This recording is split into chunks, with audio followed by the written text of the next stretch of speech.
Hey guys, it's me, Mr. 250, and welcome back to Steins Gate Zero.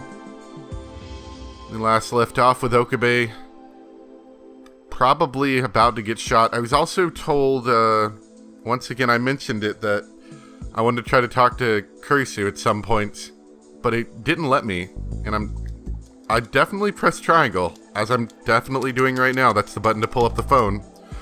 So I don't know if I'm doing it wrong, or if maybe it's like some weird New Game Plus thing. I was thinking that might be something as well. I don't know. But, I don't know. I'll try it some more as we go along. I just remember somebody mentioning that apparently I had an opportunity to talk to Kurisu. And I think now we're visiting one of my Yuri's friends that her name escapes me right now, who's been in the hospital for almost a month. For more or less the entire period that we were gone for, I guess. Anyway, I ended up going over that day. She was at a large general hospital with a medical student department located in Ochanomizu. It was close enough to Akihabara I could walk, and getting there was easy.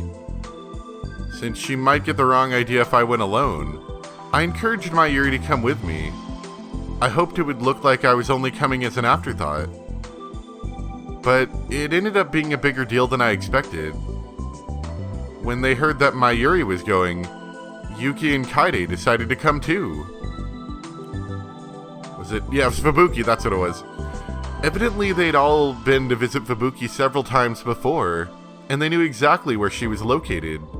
They walked down the halls without hesitation. It was almost 8 when visiting hours ended, so we needed to hurry. But as we passed by a nurse's station, there was a minor commotion. A woman in her late 40s wearing a gray jersey was yelling at the doctors and nurses.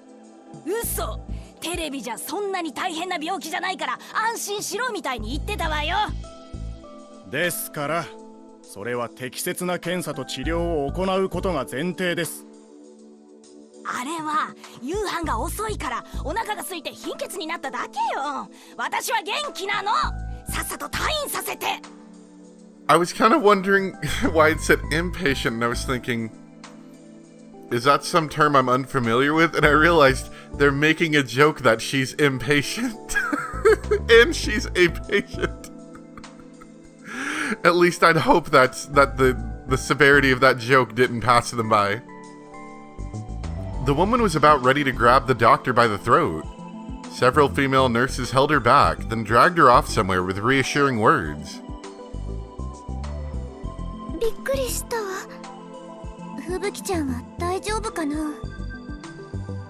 The girls hurried even faster down the hallway.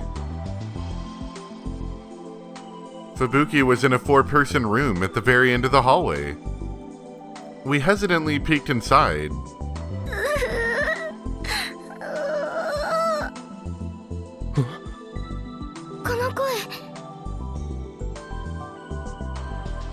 We could hear moaning coming from beyond the curtain surrounding Fubuki's bed. My Yuri went pale and hurriedly ripped them open.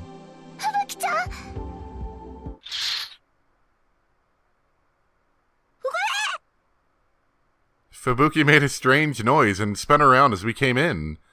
I looked closer and saw that she was sitting on the bed with her legs crossed, watching a show on the LCD TV attached to it. Her eyes were red and swollen with tears.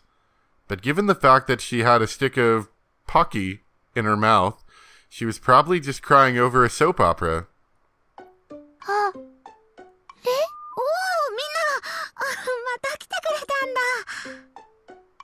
Fubuki wiped away her tears and welcomed us with her usual smile. キしちゃったよ。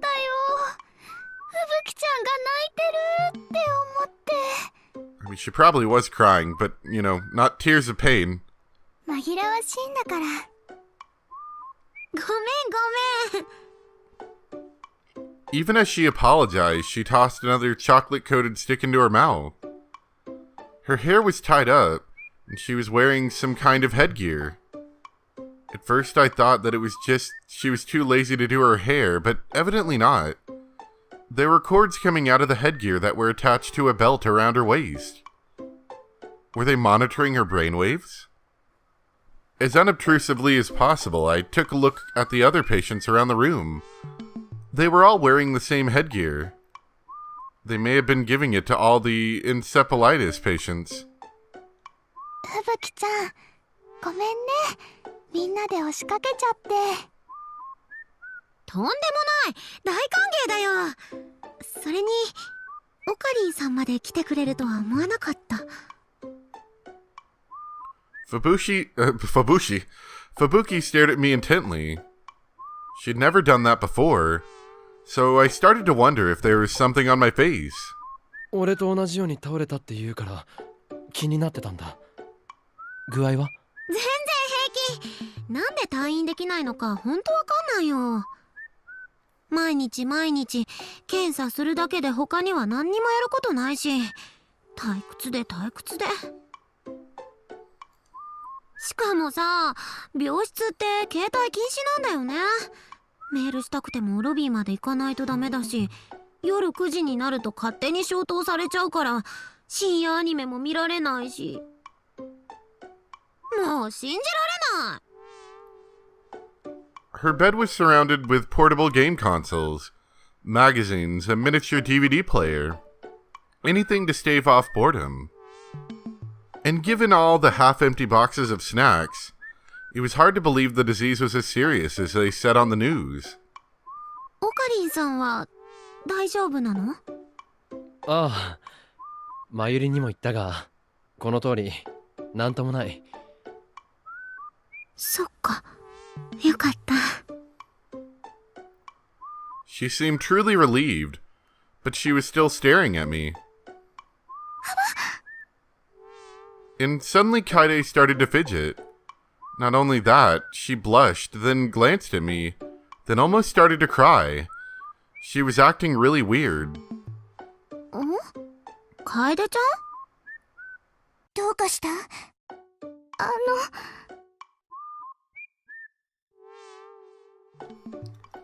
？Kaide started fidgeting even more when she realized that everyone was looking at her. But she had no choice but to go and whisper something in Fubuki's ear. はぁ？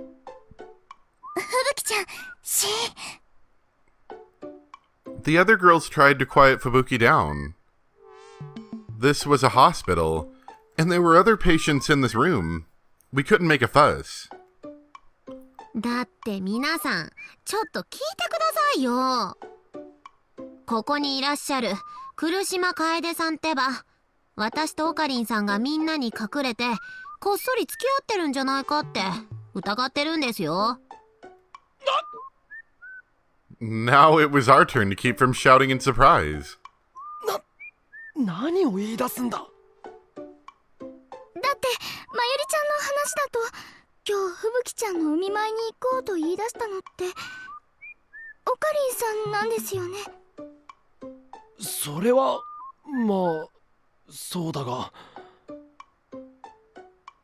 There was another reason, but I couldn't say that. それにさっきからふぶきちゃんとオカリンさん愛おしそうに見つめ合ってるし。愛おしそうに見つめてないから。そうじゃなくて、Fubuki tried to scratch her hair, but the headgear blocked her way and she gave up. ちょっとリアルな夢をね、見ちゃって。リアルな夢？ I was startled. That may have been what I wanted to find out. 今日の夕方くらいかな。少しうとうとしてたんだ。やることもないし、そしたらなんかね、あんまり詳しくは覚えてないんだけど、私とオカリンさんとユキさんが怖い人に車に乗せられてどこかへ連れて行かれる夢を見ちゃったんだ。 Were we cosplaying as soldiers again? 私も出てくるの？うん。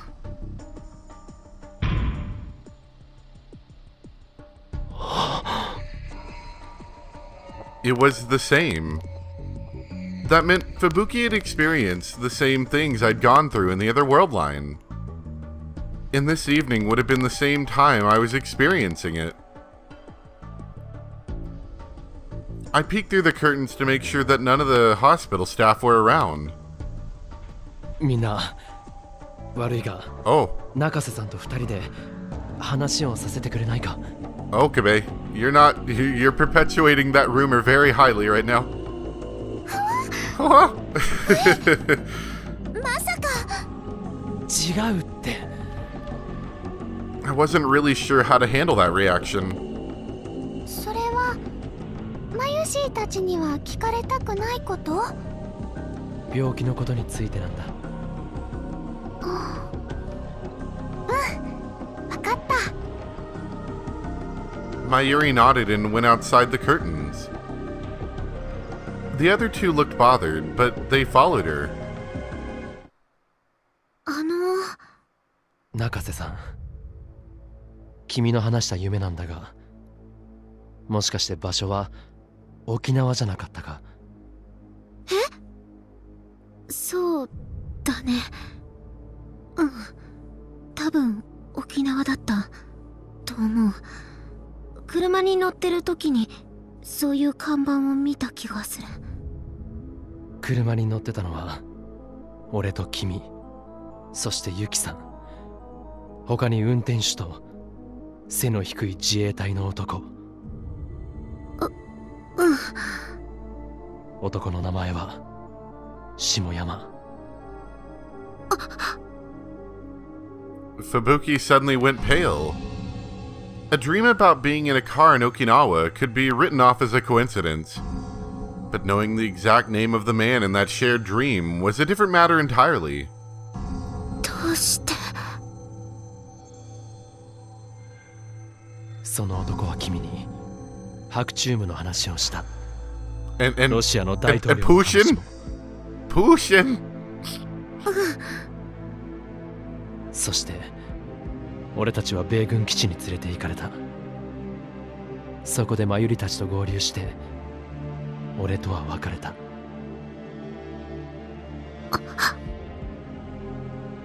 Fubuki was too stunned to speak. There was no room for doubt. My suspicion turned into a certainty.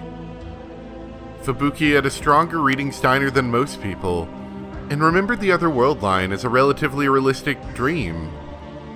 夢の中でその下山って人が言ってた。オカリンさんも私と同じで別の世界の記憶を持ってるんだって。ああ、それって本当だったんだ。ああ。 I hesitated for a moment, but then I gave her a brief explanation of my own reading Steiner ability. The one thing I wanted to make sure she understood was that her dreams weren't caused by an illness.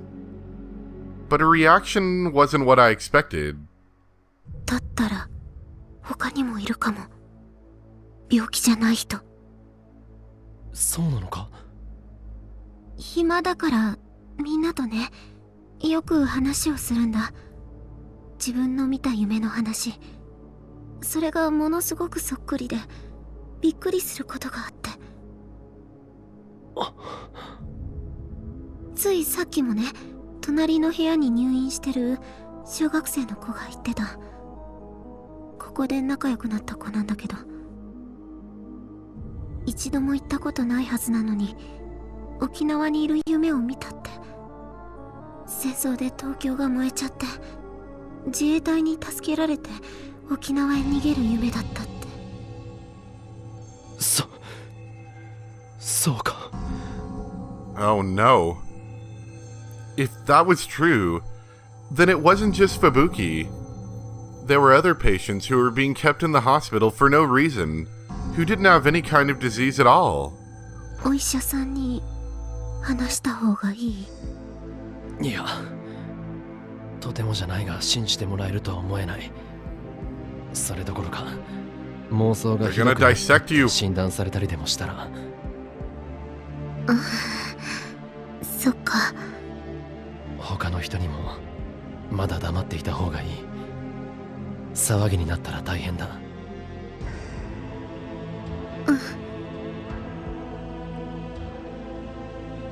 And then Yuki poked her head through the curtain. 岡部さん、看護師さんがこっちに来ます。面会時間おしまいですよ。I looked at the clock. It was well past 8. パタパタしちゃってごめんね、ふぶきちゃん。今度はゆっくりできるように早めに来るね。ああ、まゆし、言っちゃやだ。でもナースさんに怒られちゃうよ。そんなの別にいいよ。今夜は私と一緒に寝て。Fubuki was back to her usual self. She grabbed Mayuri's hand and held it tight. Kaede chuckled and forced her to let go. なるべく来てあげるから。わがまま言っちゃダメ。なるべくじゃやだよ。明日も明後日も放課後になったら来て。暇で死んじゃう。Fubuki flailed her arms and legs about. It was a bit too deliberate if you ask me. Kaede patted her on the head. はいはい。それじゃあ、またね。Mayuri and Yuki went over to pat her too, and before long she looked like a little puppy in a kennel being petted. We left her behind and exited the room. I was the last to leave, and before I did I turned around and saw Fubuki staring at us from the bed. Our eyes met, so I nodded a little. It's okay. You're not sick, so don't worry. I don't know if she understood what I meant, but she nodded back. Oh. See, now I can pull up my phone. Looks like I got a message on Rhine. I want to talk in private. I'll wait for you to contact me. Something in the short message made me feel very tense.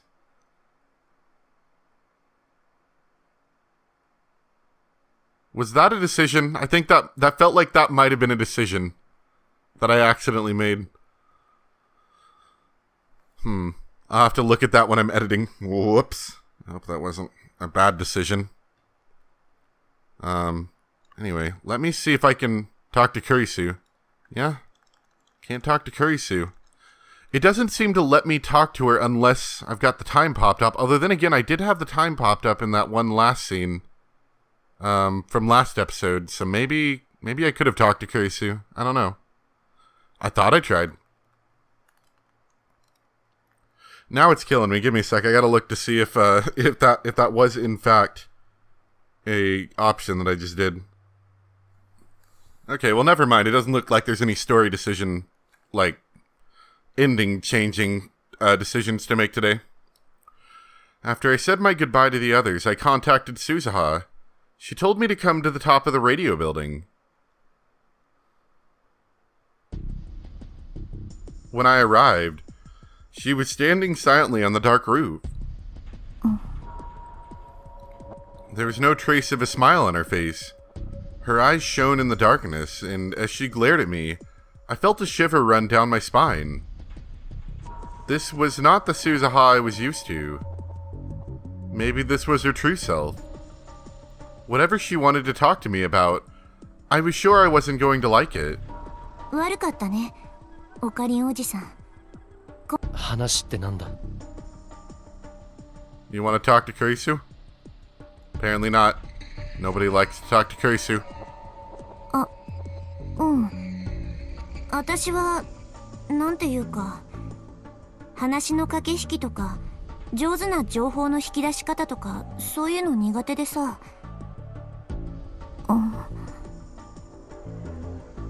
From the way she stumbled over her words, it was clearly something she didn't want to talk about. 単刀直入に言ってくれ。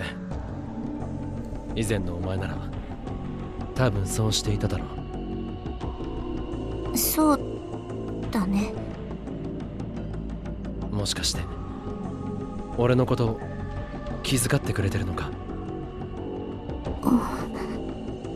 そうか。ありがとう。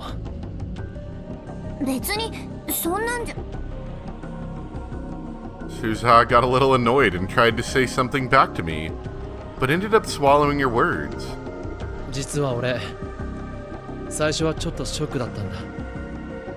お前が俺のよく知ってる鈴葉と全然違ったから。それは仕方ない。世界線が違えば育った環境もそこで出来上がる人格や考え方も変わる。ああ、でも今はそうは思わない。鈴葉はやっぱり鈴葉だよ。いや、やっぱり私は違う。オカリンおじさんのよく知ってる天音鈴葉じゃない。鈴葉。今日私はオカリンおじさんを尾行したんだ。尾行？そう、病院の中までずっと。What did she say? And why would she do that? No, I knew the answer without even asking. There was only one reason she would do something like that. 俺が世界線を移動したことに気づいたのか？あのクリスマスの夜におじさんにリーディングシュタイナーが発動したんじゃないかとずっと疑ってたんだ。あの日だけじゃない、今日もだ。それで確信に変わったよ。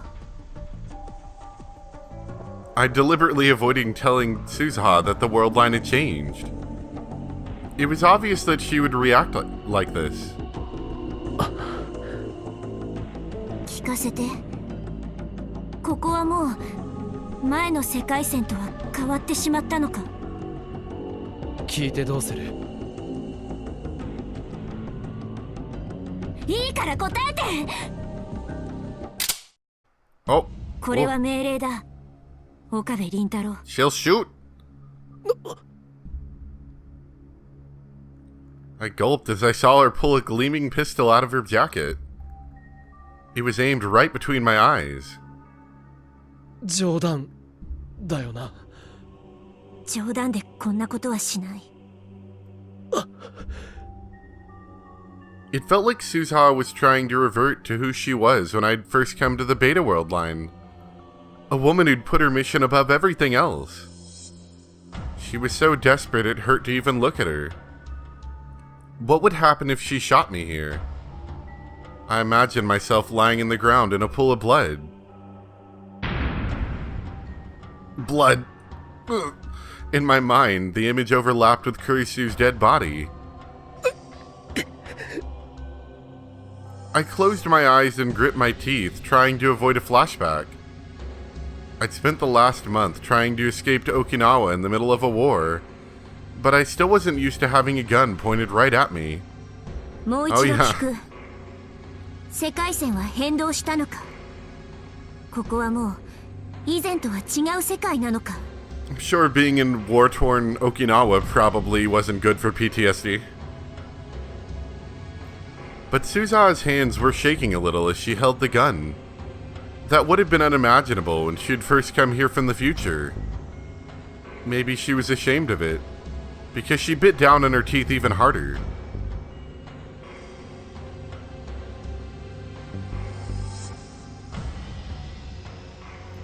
She must have bit her lip when she did so, because a single trail of blood ran down, her jaw and dripped onto the ground. I stared at the blood as I answered. 大丈夫だ。俺たちは以前のままの世界線にいる。本当に？ああ。一度別の世界線に移動したのは事実だが、再び元に戻ったはずだ。それをやったのは誰だ？ロシアか。だと思う。とうとうタイムマシンの実験を開始したってことか。I nodded. それならもう一刻の猶予もないじゃないか。連中が実験を続ければやがて取り返しのつかないことが起きる。シュタインズゲートに続く道が閉ざされてしまうかもしれない。私はバカだ。悩んでる場合じゃなかった。もう説得なんて終わりだ。どうする気だ？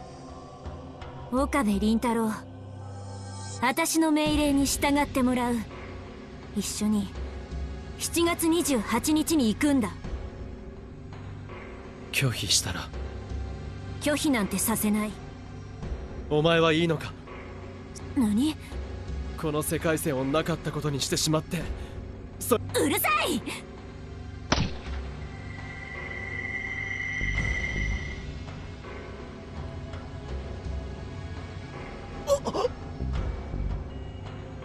！There was a horrible ringing in my ears and a fierce pain in my eardrums. A second later, the smell of gunpowder passed by my face. She really shot at me. 次は脅しじゃなくて当てる。You're making her sad, Okabe. She was glaring at me as if she was about to cry. We stared at each other in silence. I tried as hard as I could to come up with something to calm her down, but nothing came to me. Nothing I could come up with would get her to change her mind. What should I do? オカリン、何やってんだお。 Suddenly I heard Daru's voice. Well, this is going to be an interesting one. I turned and saw that he'd just come out of the door near the stairs. 父さん、どうして？マユシとアマネシからメールがあったんだ。なんか鈴葉がオカリンを呼び出したって言うからさ、嫌な予感がして探してたんだお。あと、差出人不明のメールがあった。Did it say you want a free cruise? 差出人不明？ I get that sometimes. この場所のマップの URL を送りつけられた。もしやと思って真っ先に来てみたわけ。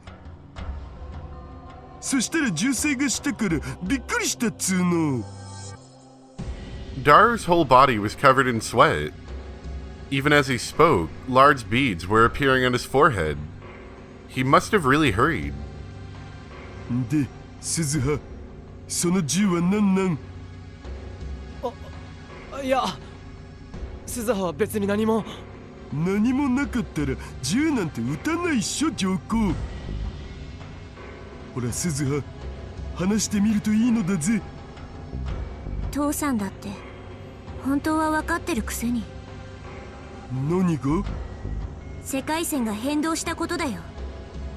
ロシアがタイムマシンの実験を始めたんだ。それって確定なん？だから焦ってるんじゃないか。このままじゃ何もかも終わりなんだ。シュタインズゲートに到達できない。第三次世界大戦も防げない。大勢の人が死んで、母さんも死んで、何もかも回避できない。それは困るお。でもだからってさ、オカリンを脅して無理やり過去へ連れて行ったとして、それでうまくいくわけ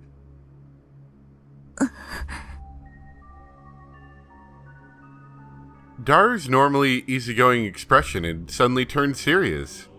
タイムマシンや世界線のことを研究し始めて、なんとなく分かってきたんだよね。オカリンの言う通り、普通のやり方じゃ何度やってもマキセ氏の命を救うことなんてできないんじゃないかって。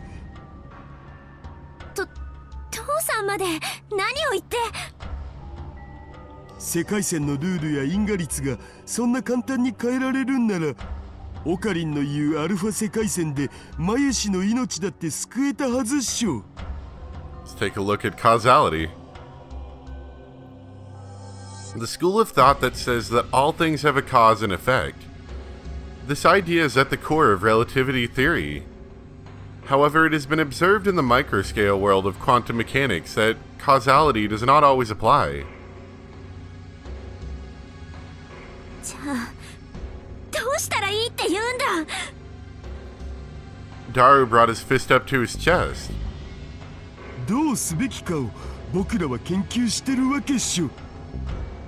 でももう時間が。大丈夫、僕に任せとけって。絶対に何とかしてみせる。たまには父さんの言うことも素直に聞いてほしいのだぜ。Daru's voice was strong and kind in a way you'd never imagine he was capable of. He softly took the gun from Suza's hands. She didn't resist. ほら、銃なんかよりもっと大切なものを忘れてろ。今日みたいな寒い日にこそこれを使うべき。Daru took something out of his pocket. He pressed it into Suza's hands.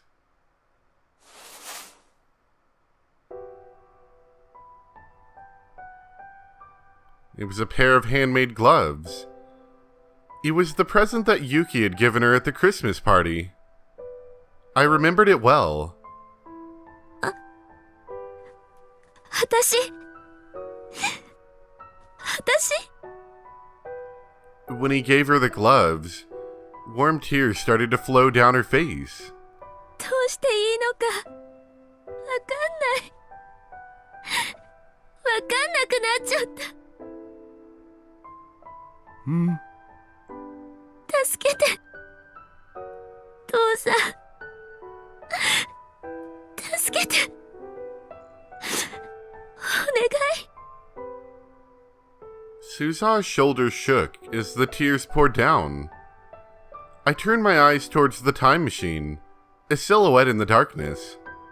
俺はもう乗らないって決めたんだ。No matter what Daru said, no matter how Suza threatened me, I wasn't going back to the past. I can't look back.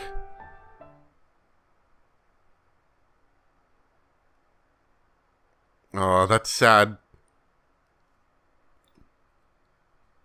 I wonder if Suza would be foolhardy enough to try to do it herself now. Anyway, that's where I'm going to leave it off for today. But I hope you guys enjoyed. It's definitely taken a darker turn. And while I did like that a lot in Steins Gate, I'm kind of worried that it might get a little bit too dark, you know? Like, it's kind of... That was the thing I think I liked about the first Steins Gate, was that there was so much lighthearted happiness that when it suddenly took that darker turn, it got, like, it was very dark, and I'm kind of worried it's going to get it's, like, this started out kind of dark, and it didn't get much better. Got a little bit better, but not much better. And now it's just taking that dark turn again, so I'm kind of wondering if it's going to lose that effect that the first game had. I could see that happening. Anyway, I hope you guys enjoyed. Thank you very much for watching, and I'll see you next time for some more Steins Gate Zero. Bye!